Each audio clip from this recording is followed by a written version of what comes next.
Hello everyone, नमस्ते, प्रणाम। I hope आप सभी लोग स्वस्थ और सुरक्षित होंगे।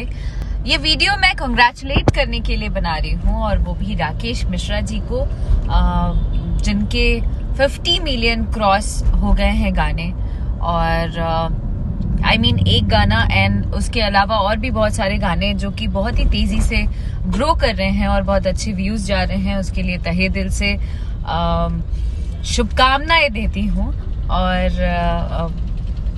कंग्रेचुलेट भी करती हूँ कि ईश्वर करे आप अपने मेहनत के दम पर खूब आगे बढ़ते जाएं, खूब तरक्की करें और सिर्फ 50 मिलियन नहीं, 100 मिलियन नहीं, 200 मिलियन नहीं, 1000 मिलियन क्रॉस करते रहिए और आए दिन हिट पे हिट देते जाइए।